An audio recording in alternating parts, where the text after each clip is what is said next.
and raised in Jamaica, West Indies. And I was born to a humble family, James Clarke and Leonora Scarlett Clarke.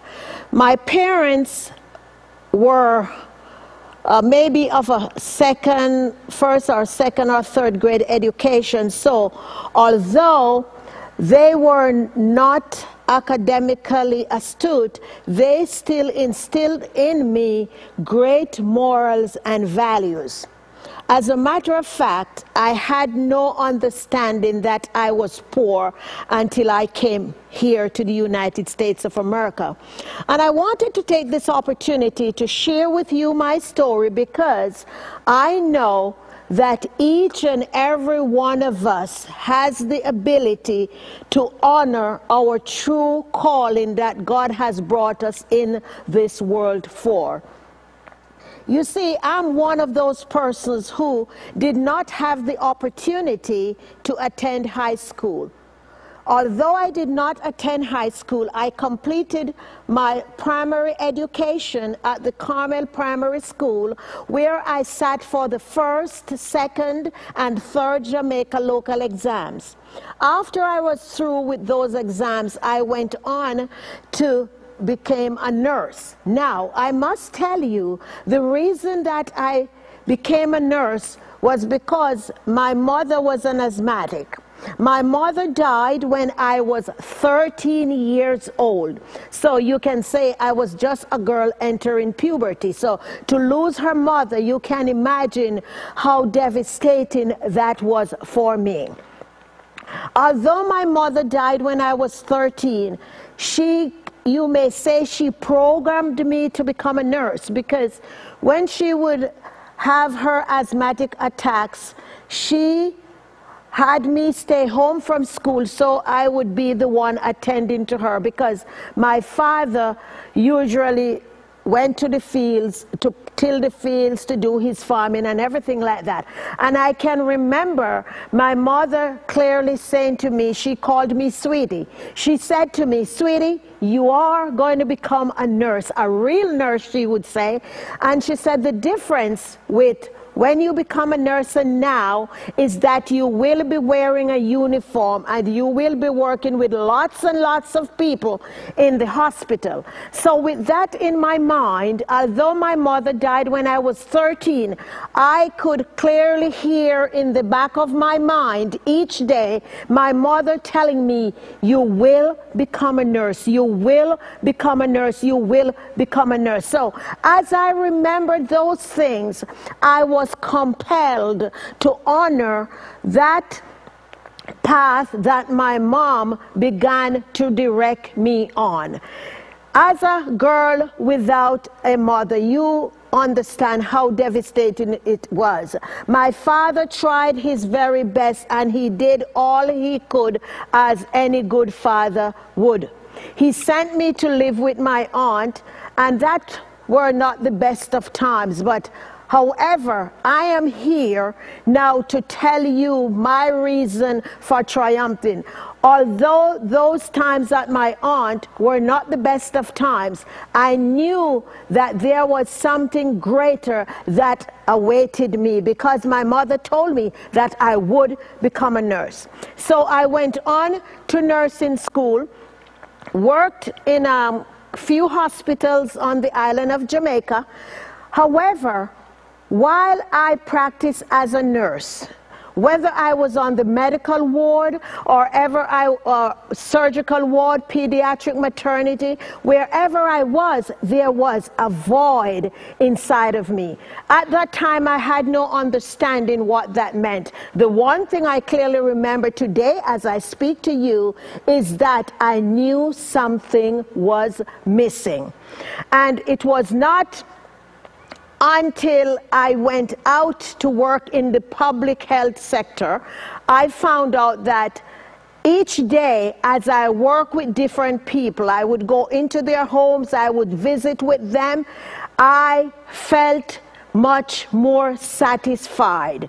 And then I realized this is what I wanted to do. So then I switched from bedside nursing and I went into public health nursing, which gave me the opportunity to work with people who work in the hotels, to work at the medical clinics, to work at the well baby clinics, the maternity clinics. And then I felt satisfied doing that.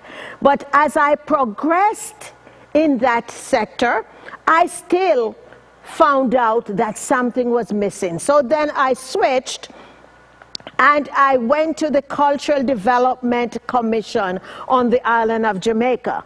In that vocation, it allowed me to work with different individuals to help them to harness their skills and talents. I would highlight the people who love to crochet, the people who love to cook, and then I realized that was what I enjoyed most of all. At that time, I must tell you, I was not familiar with the term or career coaching. I knew nothing about that. I did not experience that until I came to the United States of America in 1985 and went into the Mary Kay Cosmetics career. Then I began working with consultants who came into my unit, and I helped them to win cars. I helped them to become directors. And then when I moved to the state of Connecticut and I began working at one of the United Way agencies, I learned about a word, a term, and a career called coaching. And I was speaking one day with one of the parents who volunteered for me, and he mentioned to me that I ought to become a motivational speaker. And I jokingly said to him, "You got to be crazy. There's nobody paying money to do that thing." And then he began to name quite a few of the prominent speakers that the world has known. And at the time, I was not looking at them as motivational speaker, but when he said that to me, I went to a training, it was a weekend training, a training that allows you to do the DISC profile. I know there are lots of you out there who maybe have used the DISC, or you're maybe consultants who use the DISC with your clients. So I went and I took the DISC. It was a Friday and a Saturday training, and I took the DISC. And the DISC, when it was summarized, said I was a motivator. So I said, oh my heavens, I thought I was biased in answering this question. So I asked the lady who was conducting the workshop, I said to her, "Iris, how much does the summary from the computer cost?" And she says to me, "It's an extra $199. So I told her, I need to order that one because I think I was biased in filling out this form. So she took the money, complete the form, and what you know, got my nice little folder back with the transparent cover and the blue background, and immediately I got it, I flipped through to the summary page because I wanted to see what the summary from the computer said about me. But as you all know out there, we cannot run from who we are because God creates us for a specific reason, and it doesn't matter how long we run from that calling, we eventually comes back to it. So as I flipped to the summary page and I look at the bottom, I saw that I was born to be a motivator. Still doubtful, Thomas? I did not believe that. So what I did, I myself hired a coach, and I went to the gentleman. I remember our first intake session.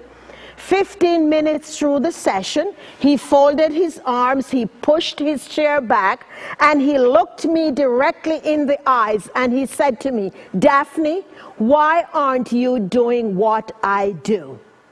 And I looked at him and I said, "What do you mean?" He says to me, you are much better than I am now. And he said to me, I'm not going to give you your check back because you already paid me, but I'm telling you, I'm learning much more from you than I can ever help you. So with that being said, I stepped out in faith and I began honoring the call that God had brought me here for.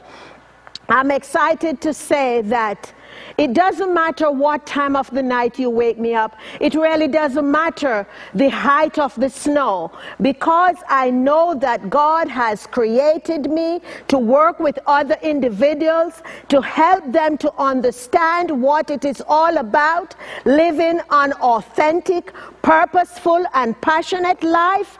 That's what I enjoy doing. I am here in this world to serve and add value to each and every person who comes into my life. I am on a mission to change our world by transforming one life at a time.